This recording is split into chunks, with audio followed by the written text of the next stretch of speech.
Ang injuries ay parte ng laro, kaakibat sa buhay ng mga atleta kasi ang katawan nila ang kanilang puhunan. Pagkatapos ng injury, agad babalik para maglaro na naman. Pero paano kung ang injury na ito ang siyang papatay pala sa career mo?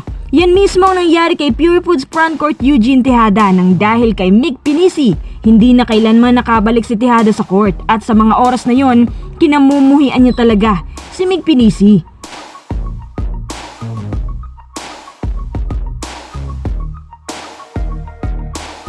Pero bago tayo magpatuloy, kung nasusuporta ng aking channel, just click subscribe and share. Saan nagmula ang career bilang basketballista si Eugene Tejada? Siya ay unang nadiskubre sa Chabot College sa height niyang 6'5", isang undersized big man na palaban sa hustle plays at defense, at siya ay naging varsity player dito. 2003, naisip ni Tejada na magpa-drop sa PBA at pinili naman siya ng Santa Lucia Realtors 15th overall. Dito sa Santa Lucia, hindi naman siya masyadong nabigyan ng pagkakataon kasi madalas nga binabangko. Ang nangyari, kinuha siya ng Alaska, pero gaya ng sinapit sa Realtors, hindi rin siya ginagamit since nung napunta siyang Alaska mula 2003 hanggang 2005 kasi naman ang dami nilang star players, gayong undersized lang naman siya, kaya na-trade si Tejada patungo San Miguel. Noong 2005, dito naman sa San Miguel, nabibigyan siya ng counting playing time, pero may isang team kasi ang mas nangangailangan ng another support sa frontcourt, kasama si Kirby Raimundo at Mark Pingris, at yon ang Pure Foods Chunky Giants.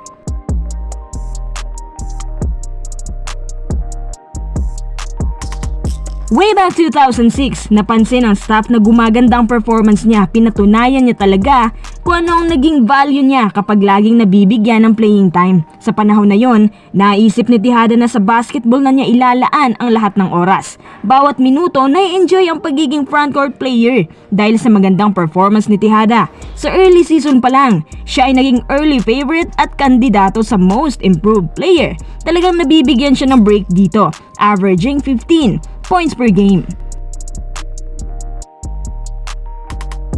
Nang biglang nangyari ang hindi inaasahan, si Roger Yap ay patungo sa basket para sa layup at nakakuha ng foul kasama si Tejada. Pareho silang nahiga sa sahig dahil na-outbalance siya. Tapos, yung domino effect, ang pagkalaki-laking tao na si Mick Pinisi ay bumagsak na nakaupo sa may bandang likod ni Tejada. Pagbagsak din ni Mick, may nagpop na buto sa kanyang spine at hindi na niya agad maigalaw ang kanyang binti. Yun pala, na-dislocate ang kanyang spinal cord at siya ay naparalisa. Ayon sa doktor, na-fracture din ang kanyang buto sa may bandang leeg at ito ay naging isa sa pinaka-malalang injury sa kasaysayan ng PBA.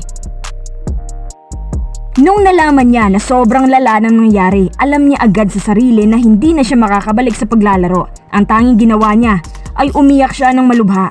Sa mga oras ding yon ay galit na galit siya kay Pinisi. Ayon sa kanya, sinira ni Mick ang lahat, yung identity niya, mga relationships, yung nagbibigay saya sa kanya, at higit sa lahat, nawala rin pati ang pangkabuhayan niya. Kasi nung time na yon, sa pagbabasketball lang niya binubuhay ang kanyang sarili. Hindi raw niya nakamit ang ibang pangarap dahil meron ho siyang ADHD.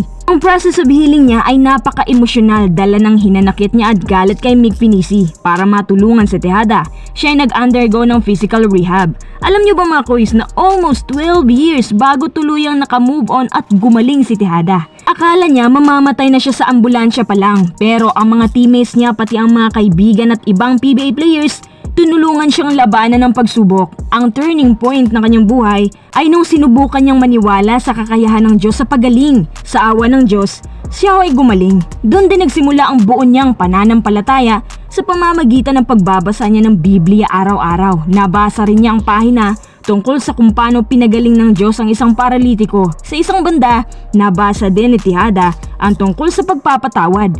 Ang una niyang naisip ay si Mick Pinisi. Dumating ang mga taon sa wakas, nagkausap ang dalawa. Tinanong ni Tejada kung sinadya ba niyang bagsakan ito. Ayon kay Mick, hindi daw niya sinasadya yon. Hindi nga raw niya alam na nasa floor si Tejada at nakahiga. Ang pagkakaalam kasi ni Tejada, si Mick ay isang enforcer na mahilig mag-flop. Kung titingnan mabuti ang replay, mas marami ang nagsasabi na sinadya talaga yon ni Mick. Pagkatapos ng insidente, puno ng criticism si Mick sa social media kasi halos nakapatay raw siya ng tao. Instead, ang nangyari, pinatawad niya si Mick ng buong buo kasi ang Diyos ang may sabi na matuto tayong magpatawad. Hindi lahat ng tao ay gaya ni Tejada mag-isip. Maswerte si Mick na si Tejada ay naging makajos para patunayan silang dalawa ay nagpalitrato. Teka mga quiz, ngayong hindi na siya makakalaro, ano na ang ginagawa ni Eugene Tejada ngayon? Si Tejada ho ngayon ay isa ng publisher at author ng libro na hango sa kanyang karanasan nung ito'y nasa rehabilitation process. Ang pinakapatok sa kanyang naisulat ay ang From Paralysis to Liberation. Recently, ito ay naipublish entitled Ready to Rise. Ang libro ay ang buong chronicles ng isang paralyzed na basketball player at kung paano naka-recover. Bukod dyan, siya ay isa ng motivational speaker ngayon. Lagi siyang ginigest para isalaysay ang nangyari sa kanya.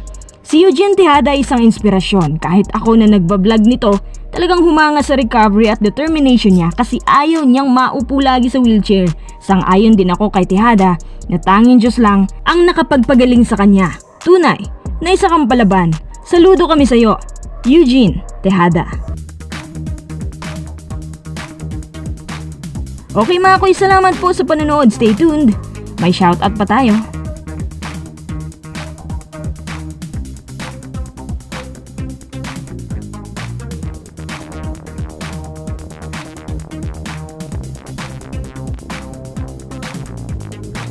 Konting shoutout naman tayo kina Ronaldo Samaco, Elvin Toledo, One Version, Palaknan Boys, Nicolas Tolentino,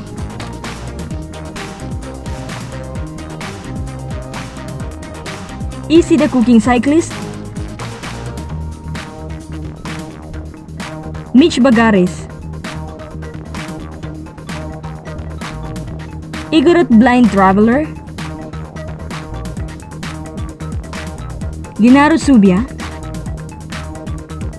at kay Bermoy Brothers.